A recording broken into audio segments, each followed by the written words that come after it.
How's your fourth? It was good. I was just telling Frankie I was in Jackson, Mississippi. Whoa! That's where my Smith side of the family's from. There's humidity down there, eh? I know, I was going to ask. So they were making fun of us because, we were getting heat advisories here, and what was it, 85, 90, or something like that? There it was 95 plus.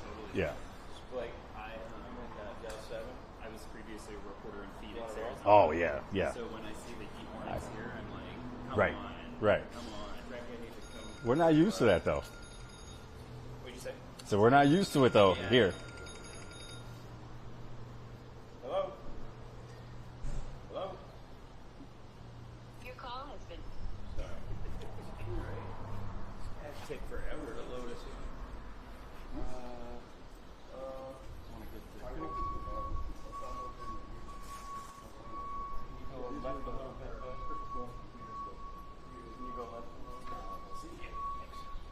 Trying to get that rescue shit in the background. Wow. I'm limited. Oh, yeah. Is it clean enough back there? Somebody coming in? No, if this is what you're getting, I just want to make sure it's policed up enough, tidied up enough.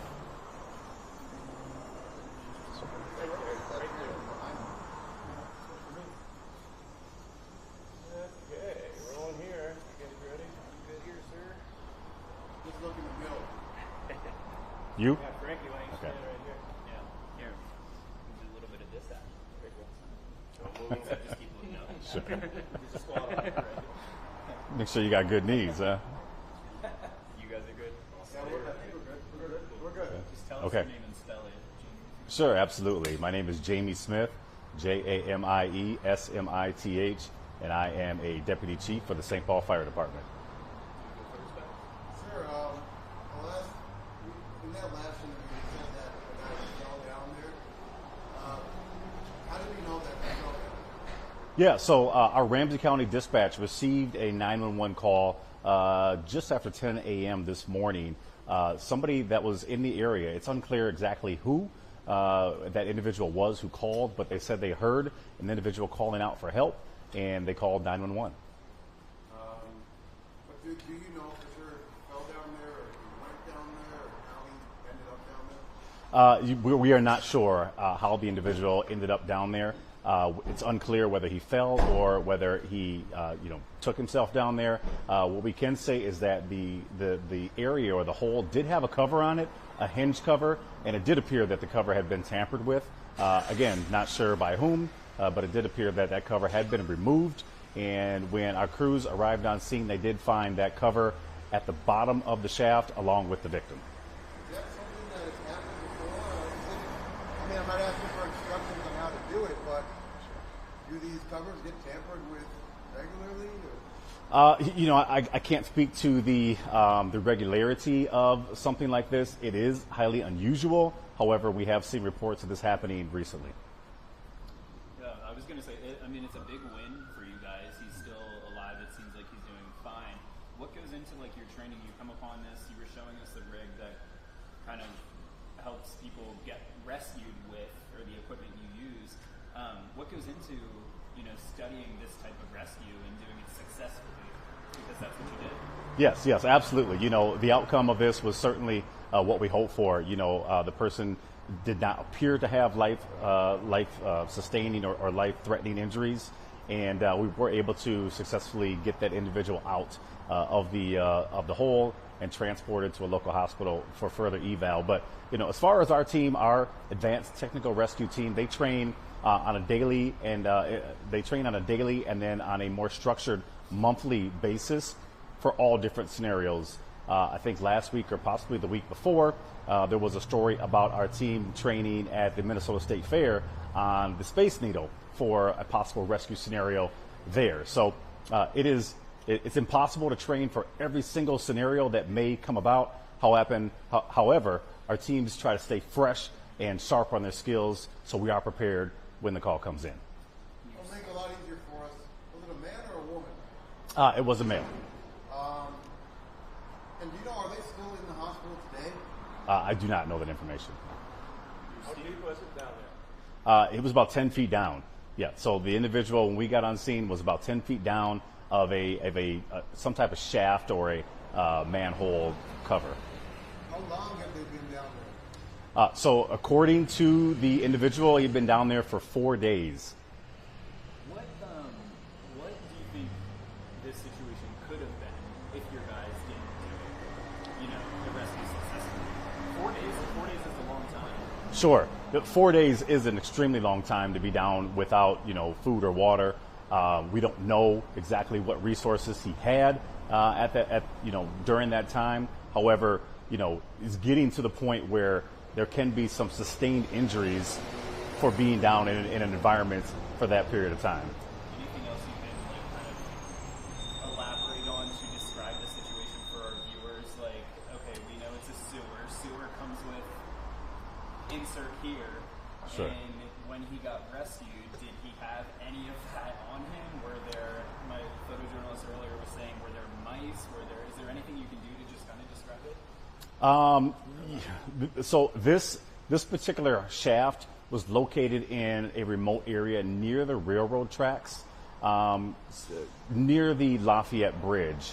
So it was very hard for us to access. We did have to hike in equipment and ultimately had to call in an ATV to bring out or transport the stretcher out about a quarter mile to where the ambulance and the rest of the rigs were.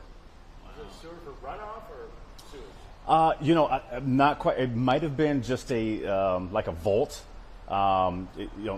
Sewer. I'm not sure if that's the right term to use. It might have been just a vault or a cover for utilities. That is unclear at this time. We're not sure who exactly owns or maintains the specific hole or vault.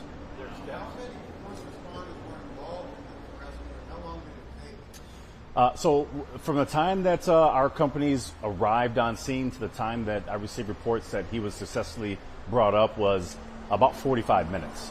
So fairly swift for having to bring in equipment, having to set up, assess the victim, and then put them in a harness and bring them up.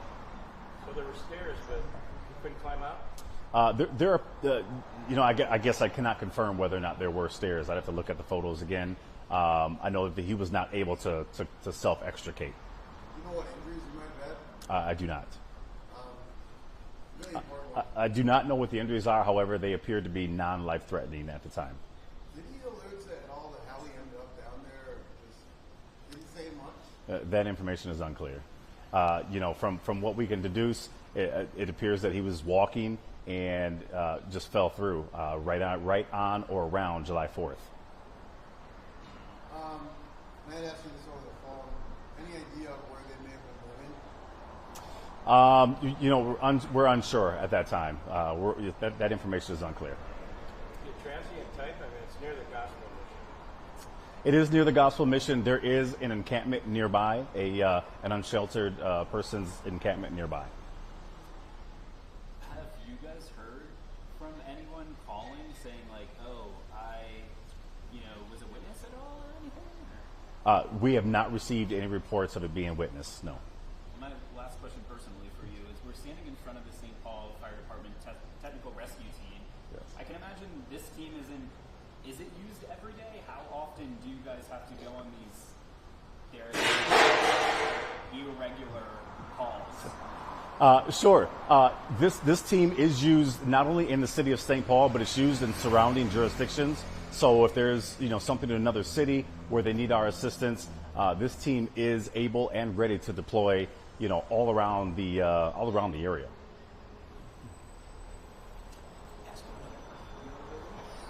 Yeah, we're just gonna get a different shot, so we'll ask you Sure, some more. okay. So, are you able to kind of explain like the last time this team was used, or I know it's like on an on-call Right. basis, but like, have you guys? I can imagine you just don't see this sort of thing every single day. Correct. So this type of rescue is not something that we see every day. However, with the waterways that are in St. Paul, the bluff areas, the manholes, the vaults, the high angle that would be buildings, bridges. This team is able, trained, ready, and can be deployed for all of those types of scenarios. Most of the time, they don't prepare for sewage to be a long trip. Well, you know, fun fact: firefighting is a dirty job. That's all with me. You will. Good. Okay. you. Yeah. All right. Thank you Thank for you. your time. I'll let you guys. Your first last name again, please. Sure. Jamie Smith, Jamie Smith, Deputy Chief, St. Paul Fire. Okay, thank you so much. Load it up. Thanks for your time. Yeah. No. Thank you. Thanks You don't for have to have, making it. like body camera stuff like that, ever like tackle rescue in a suit or do you? No. I don't have anything like that. That one's mine.